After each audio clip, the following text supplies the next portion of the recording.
अस्सलाम वालेकुम। मेरा नाम डॉक्टर मोहम्मद एहसन मलिक है और आज का जो हमारा टॉपिक है वो बहुत ही ज़्यादा यूनिक और ज़रा हटके है। ये क्लिनिकल बेस्ड है और ये उन लोगों के लिए है जो इस बारे में नहीं जानते या कम मालूमात रखते हैं। मेरे पास 2-3 दिन पहले एक वालदा आई किसी बच्ची को लेके। वो तकरीबन बच्ची जो है वो 6 से 6.5 साल की होगी। वो ये कंप्लेन कर रही थी कि जी इसका जो बच्चे का रास्ता है, जो बच्चादानी वाला रास्ता है, वहाँ से खून आ रहा है। अभी इसकी उम्र बहुत छोटी है, तो हो सकता है इसको चोट लगी हो या कोई किसी भी किस्म की इंजरी की वजह से इसको ब्लीडिंग हो रही हो। बहरहाल हमने उसके जो बेसिक टेस्ट होते हैं वो कराए।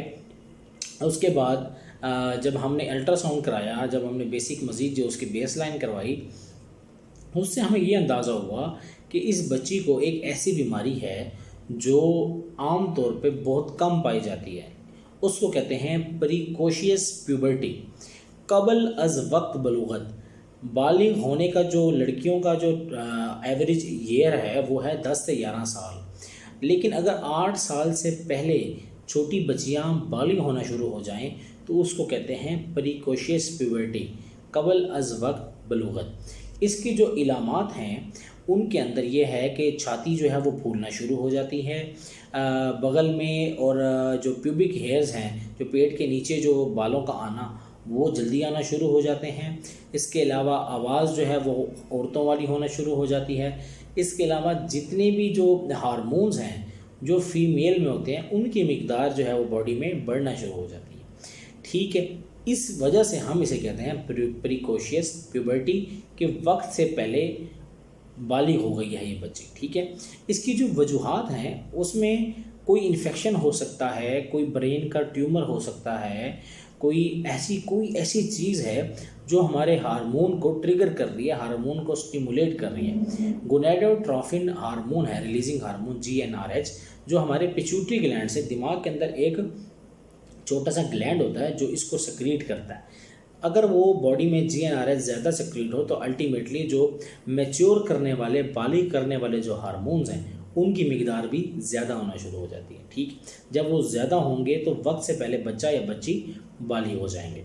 तो इस बच्ची के अंदर भी यही हुआ था कि कोई भी वजह बनी, कोई ब्रेन ट्यूमर था, कोई ट्रिगर ऐसा बना, कोई इन्फेक्शन था या कोई चोट लगी या कोई ओवेरियन सिस्ट था, जो जिसने जाके पिट्यूटरी ग्लैंड को, जिसने हार्मोन सेक्रेट करना है, बालिग करने वाला, उसको ट्रिगर किया, उसको स्टिमुलेट किया, जिसकी वजह से बच्ची के अंदर ये वाले सिम्टम्स आना शुरू हो गए। इसकी एक और वजह भी हो सकती है कि अगर कोई हम ऐसे बच्चों को ऐसी क्रीमें लगाएं, ऐसी ऑइंटमेंट लगाएं जिसके अंदर एस्ट्रोजन या टेस्टोस्टेरोन हो, जो बेसिकली बालिग करने वाले हार्मोन का ही नाम है, तो उससे ये होता है कि बच्चे कबल अज़ वक्त बालिग होना शुरू हो जाते हैं।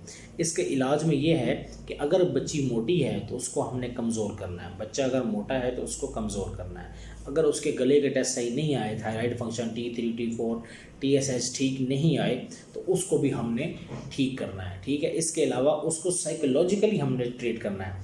आप ये देखें, एक बच्ची जो 6 साल की है और वो बालिग हो गई है तो मुआशरा उसका किस तरह तमस्कर उड़ाएगा, किस तरह उसका मजाक उड़ाएगा। उसको साइकोलॉजिकली हमने ट्रीट करना है कि कोई बात नहीं बच्चे, मसला हो गया है, परेशानी हो गई है, हो जाता है, इसको हम आराम आराम से ट्रीट करेंगे। ठीक है, जो भी उसका ट्रिगर है, चाहे उसको एस्ट्रोजन हार्मोन बाहर से मिल रहा है या कोई ब्रेन को स्टिमुलेशन कर रहा है, तो उसको हमने रूल आउट करना है, उसको ट्रीट करना है। जैसे ही हम उसको ट्रीट कर लेंगे तो अल्टीमेटली प्रीकोशियस प्यूबर्टी ट्रीट हो जाएगी। तो ये एक ऐसा टॉपिक था जिसके ऊपर मैं चाह रहा था कि आप लोगों को इन्फॉर्म करूं कि अगर कोई बच्ची या बच्चा 6 साल में या 7 साल में इस तरह के सिम्टम्स दे रहा है जो बालिग होने के बाद दिए जाते हैं, तो ये आप हरगिज़ इसको ईजी ना लीजिएगा। ये ना समझिएगा कि नहीं ये तो अभी बच्ची है या बच्चा है तो ये अभी से कैसे बालिग होती है। पॉसिबिलिटी है प्रीकोशियस प्यूबर्टी या congenital adrenal hyperplasia, these are actually disease, यह असल में मौजूद हैं। अगर ऐसे कोई मसला हो तो फ़ौरन आप किसी अच्छे से करीबी किसी अच्छे डॉक्टर को, एंडोक्राइनोलॉजिस्ट को या जनरल फिजिशियन को ज़रूर दिखाएं ताकि इस मसले का कबल अज़ वक्त जो है वो इलाज किया जाए। बहुत बहुत शुक्रिया।